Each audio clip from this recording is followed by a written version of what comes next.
equity, mate. I will say this about investing. Everything you do learn is cumulative. What I learned at 20 is useful.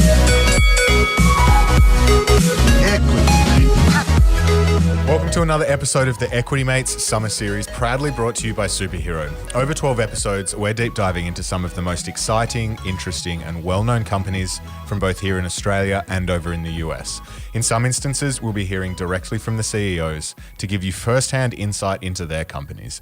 My name is Bryce, and as always, I'm joined by my equity buddy, Ren. How are you going? I'm very good, Bryce. I'm pumped for this episode, excited to talk about it because this is one of my favorite companies. Yeah, I'm the same. I love this company. We both own it, so that's just some disclosure. Full disclosure. Full disclosure.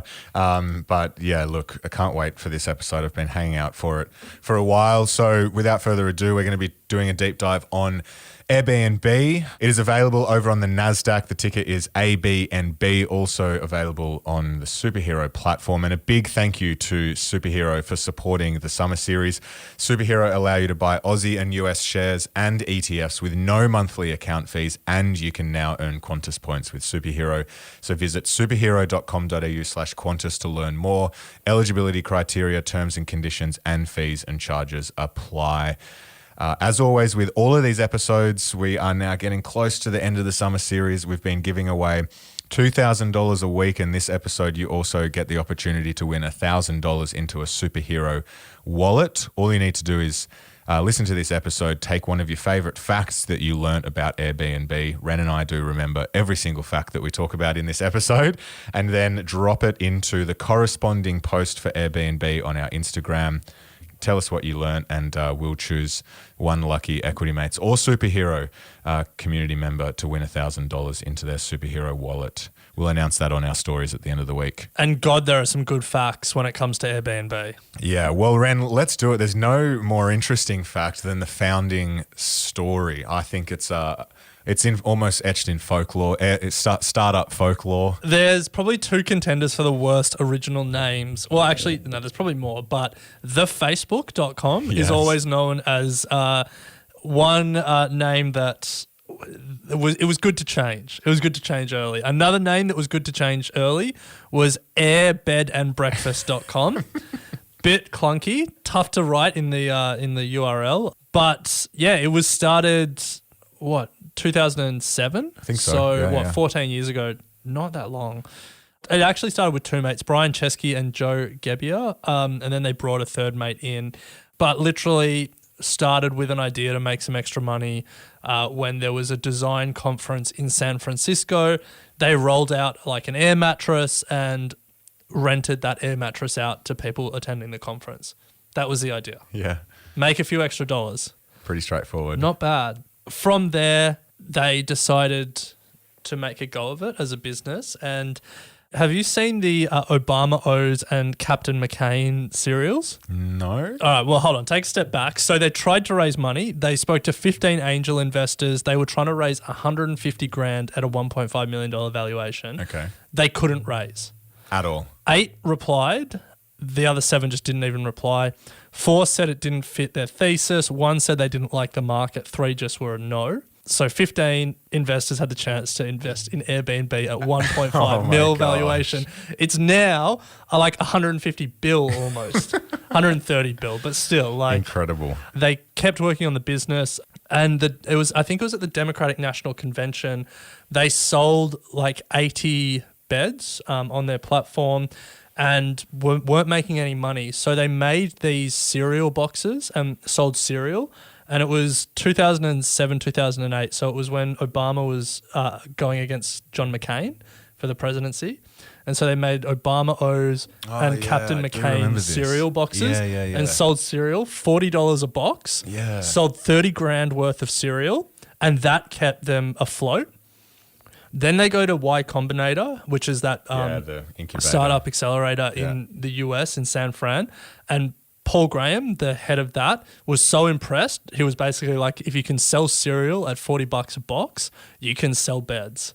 And they got into Y Combinator, and that was then when they went thermonuclear. Epic story. Yeah. Epic story. Well, that has obviously turned into a pretty successful business that has been truly disruptive to the industry, and we will touch on that in a short moment. But for those of you who have no idea what Airbnb is, since founding in 2007, they have expanded to become part of the shared economy and essentially have listings for rental spaces in more than 220 countries around the world. You started that sentence with, for those who have no idea what Airbnb does, and then I don't think you really gave them an idea. That's true. I feel like surely everyone knows about it, but it's a two-sided marketplace where people who have homes or rooms to rent can list them, and then people looking to rent those rooms for short-term accommodation can rent them.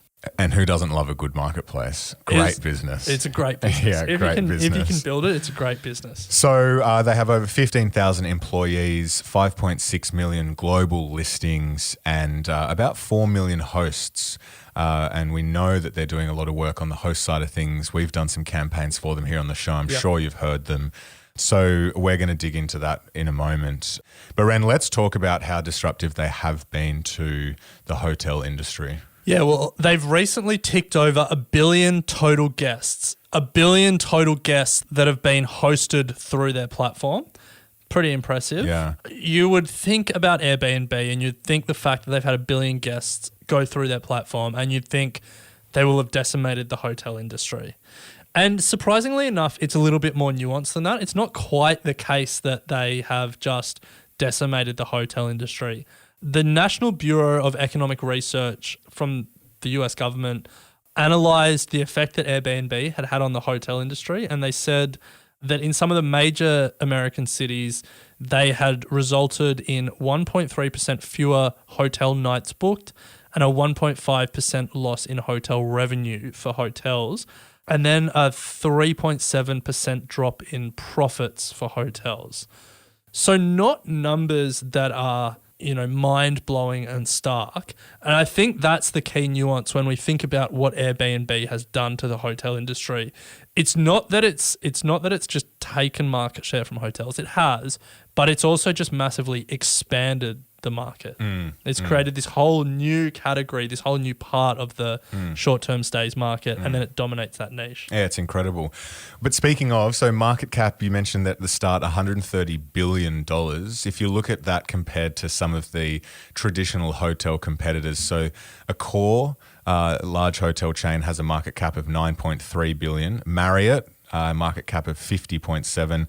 The Hilton hotel chain has a market cap of 39.8. So a market cap for Airbnb of 130 billion is more than those three combined, as well as having a small 30 billion left to cover any of the other smaller hotel chains. So those three hotels represent about 30% of the entire global hospitality market, according to some numbers in 2019.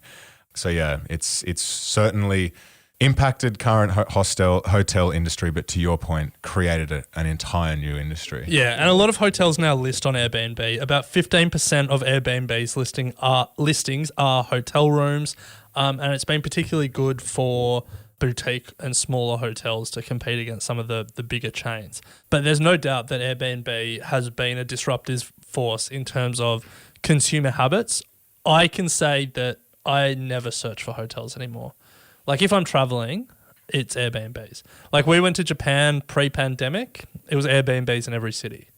Yeah. Yeah, when I go away for like a weekend or something, never would think about hotels. I mean, I think about them, but I never stayed one. Yeah, it's having everything at your disposal for me. Yeah. It's one of the biggest draw cards.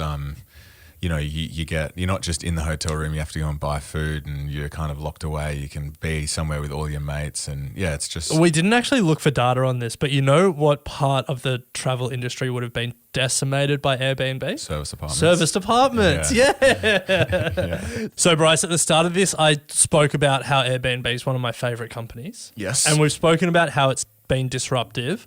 But the reason that it's one of my favourite companies is because I love a business that sees an industry and is disruptive, not just in terms of like technology or something like that, but Airbnb has been disruptive in terms of the business model of hotels. Okay. Think about an Airbnb and think about a hotel and think about when you pay. You pay when you... when do you pay? You pay when you finish your stay. At a hotel or an Airbnb? At a hotel. So at a hotel, you pay when you check out. Yeah. Correct. Yeah. Yeah. When you hit up an Airbnb, you pay when you book, and then you hit up with any sort of damage afterwards if you do damage. So yeah, you are always paying twice. But yeah, that's the thing. So with an Airbnb, you pay when you book, and then if you need to get a refund, you request a refund. With a hotel, you book, and then you pay at the end of your stay. Yeah. Now, what that means is cash flow. Yes. It just means that Airbnb are just getting cash up front, and then it just changes the way that they're able to use cash. And for me, that's just something where they've seen a way to create a new category and then to change the terms upon which like the relationship with the customer happens. Because if a hotel, you know, when hotels were the only thing, if one hotel tried to change the model and said, we're going to be doing cash up front and every other hotel didn't, customers just wouldn't have copped it. Well, that's why a lot of the booking sites as well, booking.com, what are some of the other? Expedia. What If, Expedia. Yeah.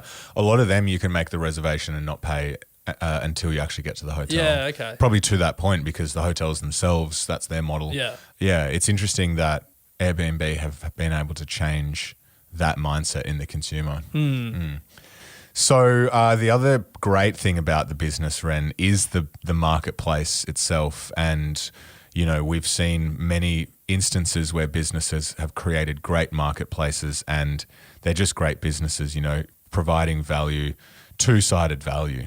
Yeah. I get value as a host if I'm giving out my room.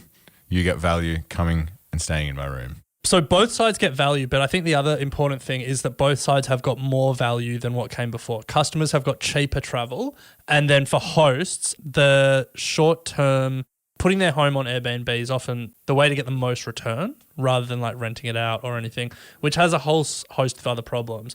But Airbnb is a platform that has created more like incremental value for both sides on the marketplace. Yeah, and it's fascinating. I remember a couple of years ago when we were looking around for some rental space in Sydney in sort of the Potts Point area, and a lot of the agents were saying that people were specifically buying in that area just to do Airbnb, Airbnb rental. Pre-COVID, they got decimated from COVID. Yeah. But just the way that it even changed the way people buy property and thought about property. Yeah, it's really controversial because it decimates housing supply in like really popular touristy areas. It's like parts of Europe, there's been a lot of problems. Places like New York, there's been problems. It also, there's a lot of taxes on hotels that Airbnbs can avoid. So, like, don't get us wrong. This is not an industry. This is not a company without controversy. And I think the startups of the early 2010s were characterized by that. Like, I think about Uber and I think about Airbnb together as these global disruptors that built global network effects and made regulators catch up with them. Yeah. Airbnb, in some senses, is still doing that. But the difference between Uber and Airbnb for me is that Airbnb was able to create this monopoly position that no one else has really been able to touch, whereas Uber is now in a competitive fight in both of its major business units. And if you want a great insight into the Uber story, read Super Pumped. You get a great and if you want understanding. a great insight into both of the companies, read The Upstarts. Oh, nice. Yeah. I haven't read that one. Okay, well, Ren, let's have a chat about the industry at large. But before we do, we'll take a quick break to hear from our sponsors. So, Ren, the hotel industry or I guess the hotel travel industry where Airbnb are playing is massive. Short-term accommodation industry is estimated at $3.4 trillion according to Airbnb. I think that's probably generous. I think that's definitely generous. It's enormous. So let's have a look at some of the major competitors for Airbnb. So obviously you've got the hotels. We mentioned some of the big chains earlier before, Hilton, Marriott, Accor, but then other platforms that are going head to head. You've got tripping.com. They focus more on the long-term stays here in Australia, and I think overseas as well. We've got stays.com. That's one that I do use. Home to Go. is another one, and Flipkey, which was acquired by TripAdvisor. Don't Zillow also play in this space? I don't think so. Or they're like the REA group. They just rent. I feel like you've missed the biggest one though, which is Expedia. Expedia. So they own hotels.com and a few other ones, Expedia.com itself. Booking.com's another one. It's pretty big. They're their own company, Booking Holdings or something, isn't it? Yeah, I think so. Yeah. So there's a few other big ones. Both Expedia and Bookings are listed, both on the NASDAQ. So there are some big competitors in this space. But I think the way that you can sort of conceptualize the industry is the whole travel industry sits with aggregators now. So it's very rare that someone will be a Hilton Rewards member or a Core Platinum member. I don't know if I'm getting their loyalty programs right, and like only go to Accor.com or Hilton.com. I mean, there are some, and especially some businesses, but even businesses these days go through aggregators. So for normal consumers, they'll be going through a Booking.com and Expedia, hotels combined, or an Airbnb. And then business travelers will be going through like a corporate travel management or something like that, which is still like a platform that aggregates a number of different options. So they're like the aggregator part of the market, and then there's the actual accommodation part of the market. And Airbnb is an aggregator. It's playing in the aggregator space and just clipping the ticket. But rather than having to partner with big hotels or, any of those other, I guess, established short-term accommodation companies, they're just aggregating normal people's houses. And that gives them a competitive advantage. Huge advantage, in terms of the mum and dad renting their house while they're going on holidays don't have a cost base that they need to cover and can be a lot more elastic in their price than Hilton can and stuff like that. So that then leads to the pricing dynamics. So in the US, Airbnb can be between 6 and 17% cheaper than hotels. In Europe, the estimate is between 8 and 17% cheaper than a regional hotel's average rate. And that's because their supply is different. Yeah. Huge. Fascinating company who is generating a fair bit of revenue.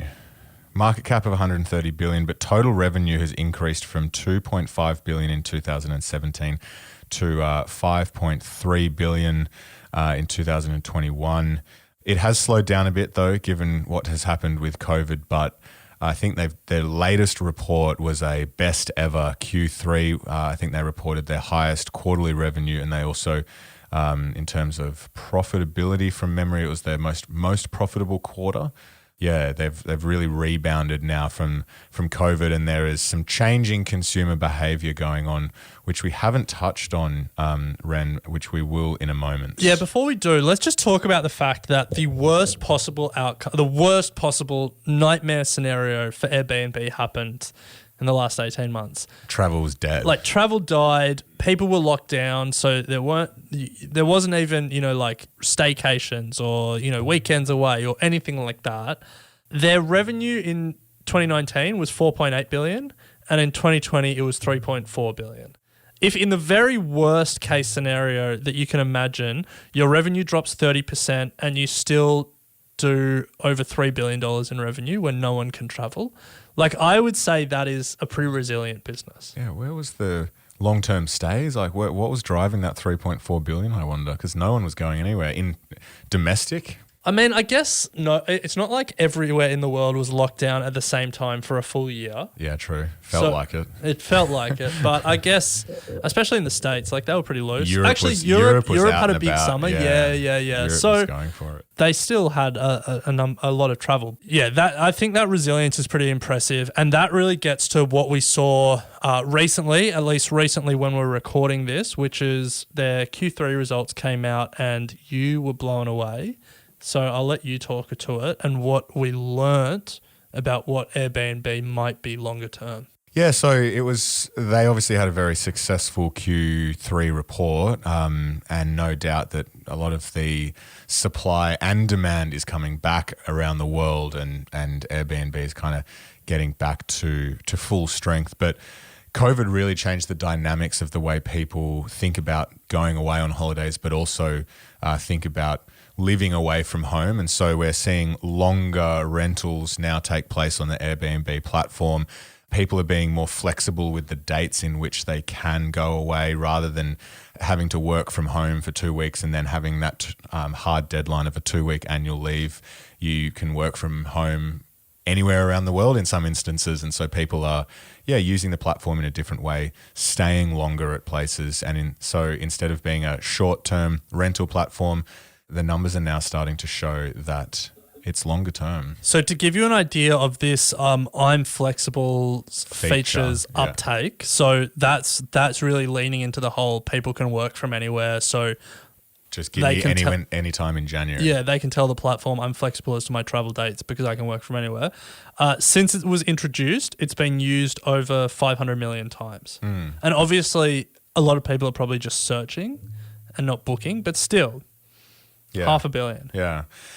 Another part of it, so that's the demand side. The host side is starting to really ramp up as well. We know we've done a lot of advertising through the podcast for Airbnb. You know, we've spoken about the competitive advantage coming from the supply side as well. And their Ask a Super Host, we think, is a great campaign and a feature that now allows hosts to actually get in contact with other hosts and I guess allay some of the fears that they have around hosting. The hosting side, the supply side for me is the biggest risk to this business because there's a lot of noise in certain markets around the supply of housing being taken away from, renters and people looking to buy for Airbnb and the like. That noise will matter. But I think more importantly, it'll be their biggest limitation to scaling. For a two-sided marketplace to continue to work, supply and demand need to always sort of be in equilibrium, because if supply stays relatively fixed but they keep getting more and more people trying to book accommodation, prices will go up, and then all these cost advantages they have over the hotels of the world will start to erode. Similarly, if supply stays fixed and to keep prices stable, demand stays fixed, then the business just isn't growing. For Airbnb to keep growing, they need supply to keep growing in line with demand. They also need good supply. Yes, that is another very fair point. Like, you can't just keep having the four-bedroom brick house in the faraway suburb. If that's the fastest growing supply, then it's not going to work. Yeah. You want those unique stays that a lot of people are going to look at, those stays that do still feel like a holiday, a bit of luxury, whatever it may be, convenience, location. They're always the ones that people are looking for. And if that doesn't continue to grow, then you also have a bit of an issue. Yeah, well, this leads me on to something that I wanted to talk about, because for me, Airbnb is a company with a strong core business and an incredibly weak everything else. Okay. And what I mean by that is that Airbnb just has a history of failed product extensions. So they have this incredibly strong two-sided marketplace, this incredibly disruptive business model that has, hundreds of millions of users, but every time they try and tack something onto it, it doesn't really work. So they launched Trips, Airbnb Trips in 2016. Yeah. Have you used it? I was just going to say, I bet just thinking about the platform, I can picture what they're going to be. It's the foray into trying to get people into restaurants and experiences. Trips I've seen, never used. I don't think you have seen Trips. I think it got shelved. Oh, I swear. Oh, maybe it's still there. Yeah. You would have seen Experiences. Experiences maybe are still there. Maybe I'm conflating the two then. So Trips was launched in 2016, which was meant to be a centralized platform to manage your travel from start to finish. So like securing flights, that kind of stuff. It got shelved because of COVID. Well, the transport project got shelved because of COVID, but I think it had been sort of pulled a long time before that. So that didn't really work. As part of Trips, Experiences was launched under Trips. Now, Experiences it's like its own sort of category on the Airbnb app or the Airbnb website. Brian Chesky, who's the CEO and the co-founder, has come out and said he saw experiences equally as important as accommodation. No way. Have you booked an experience with Airbnb Experiences? Never. Neither. Yeah, I don't think I ever will. Yeah, so that one hasn't failed yet, but I just don't think the uptake is where it wanted to be. They also had a content play. They were going to get into travel content. Every business is a content business these days. Classic. Have you watched anything from Airbnb? No, but if they want to do a podcast, holla. Yeah. I would actually really love, I love a bit of housing porn. Like I follow a few Instagram same. accounts and stuff like that. I would love a TV shows just showing the best Airbnbs around the world, like a Grand Designs by Airbnb. That'd be pretty dope. That would be. Because like with Grand Designs, the thing is, or any of those shows, you can never actually go to the house. It's just a tease. Yeah. But with Grand Designs Airbnb edition, you could book it. Yeah. Yeah. Well, they've got that's the unique stays. I think there used to be an Airbnb. Now, I can't remember if it was called Black or something like that. And it was like the ultra luxury Airbnbs that came with catering. So these are other product extensions. There's Airbnb Plus and Airbnb. Then there's like a luxury category as well. Yeah.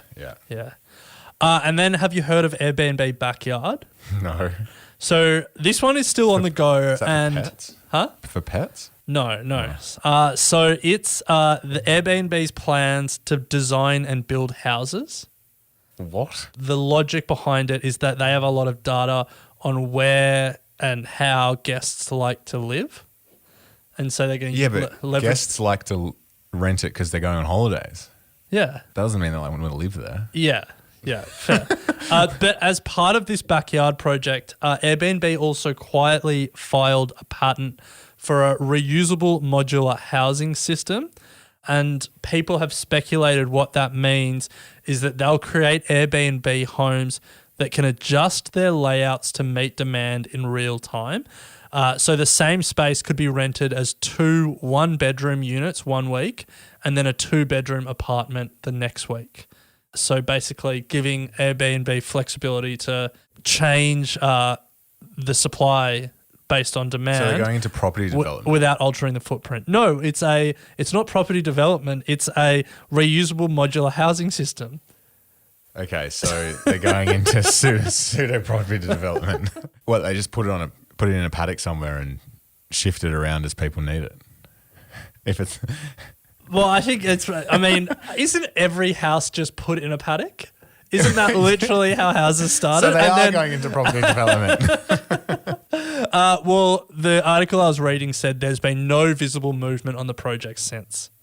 You know, we laugh at some of these things, but and the fact that they're a $130 billion company with a really strong core business means they can make some of these bets. So we can't really have too much of a crack for them trying new things.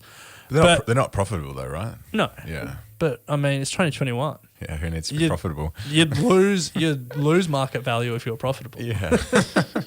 It's definitely something that is worth watching, is Airbnb's inability to build a really successful complementary business to their core business. I'm just actually looking at their profit numbers, and to your point around the resilience of revenues, they lost $674 million in 2019, and in 2020 lost $4.5 billion. Yeah. Okay. Well. Yeah, got slammed. Yeah. That's COVID. That's COVID for you. Yeah. Ouch. Yeah. Yeah, look, it's a fascinating company. I think the moat that it has, I think, is pretty impressive. Like people say, Google it, and now people just say, instead of I'm going to this hotel or did you get a booking.com, it's just we've got an Airbnb. Yeah. Which Airbnb is staying at? Have you looked at it? Let's look for an Airbnb. Like it's the first point of call within our demographic anyway, within our group of friends, the way we do it whenever you think about short-term travel. Yeah. Now so I've said that my biggest concern about the company is supply in terms of housing. And then I've talked about their product extensions. My third concern that I want to talk about, because we've had a lot of love for this company, but I think we just have to give the other side. I don't know if you've noticed what's been happening with Uber lately, but the amount of extra fees and all the push notification ads and all of these like extra little monetization gimmicks, splitting the delivery cost into a delivery fee and a service fee. So this is all because Uber just runs 2 unprofitable businesses that don't have any economies of scale or synergies between the two, and they are getting a lot of pressure to be profitable. I worry when that pressure will hit Airbnb and what that will look like, because they're a $130 billion company that operates in every country on earth almost, and they're not profitable. It's not like there's a massive supply of housing to still come online that, you know, will eventually give them economies of scale. Like, they're going to start getting pressure to be profitable. And I just wonder what that will look like. For the fee structures? Well, just in general for the business, like where does that additional margin come from? Or like, where do they find additional revenue from, like product adjacencies or something like that? I hope they can do it. But for me, I think that will be an interesting one to watch, because the user experience on Uber has got significantly worse as they do this. 100%. And, you know, so many of our mates, like anecdotally, people are now downloading Ola or DD and, you know, finding alternatives because it's just cheaper. Or even the food delivery using different services that don't 100%. sting you with service fee plus delivery Although fee. they're all just as expensive, I reckon. But I think for me, that's the third thing that I'd be watching for Airbnb, because it is this great business. But if that pressure comes, if they start having to charge more, or they start taking more margin from hosts and hosts decide to go to different platforms, like that might upset the apple cart. Well, Ren, fascinating company, one that seems to be rebounding now a little from devastating impacts of COVID, but yeah, 130 billion market cap, not something to shy away from, and one that has really disrupted an industry and created its own industry in a way. So increased that addressable market that we've spoken about. The likes of Uber and Co have done the same. So thanks to Superhero for supporting this episode. It is our second last one of the summer series. Getting a bit sad that it's almost over, but we're finishing next episode with one of Australia's great success stories, and that is ResMed. You may not have heard of it, but it's absolutely doing wonders in the world of sleep apnea. Yeah, one of Australia's best exports for the last few decades, I would say. There we go. And if you want to know why, tune in next week. That's it. So a reminder that you can win $1,000 in a Superhero wallet off the back of this episode. If you enjoyed some of the key facts that we've just gone through in this episode, then tell us which ones they are by dropping them in the comments on our Instagram post for today's episode over on our Equity Mates Investing Podcast Instagram, and we'll choose a lucky winner to win $1,000 in a Superhero platform. Superhero now let you buy Aussie and US shares as well as ETFs at no monthly fee, and you can now earn Qantas points with Superhero. So visit superhero.com.au/Qantas to learn more. Eligibility criteria, terms and conditions, and fees and charges apply. But it's been fun, Ren, and we'll pick it up next week with the final episode of the summer series. Sounds good. Equity Mates Investing Podcast is a product of Equity Mates Media. All information in this podcast is for education and entertainment purposes only. It is not intended as a substitute for professional finance, legal, or tax advice. The hosts of Equity Mates Investing Podcast are not financial professionals and are not aware of your personal financial circumstances. Before making any financial decisions, you should read the product disclosure statement and, if necessary, consult a licensed financial professional. Do not take financial advice from a podcast. For more information, head to the disclaimer page on the Equity Mates website, where you can find ASIC resources and find a registered financial professional near you. In the spirit of reconciliation, Equity Mates Media and the hosts of Equity Mates Investing Podcast acknowledge the traditional custodians of country throughout Australia and their connections to land, sea, and community. We pay our respects to their elders past and present, and extend that respect to all Aboriginal and Torres Strait Islander people today.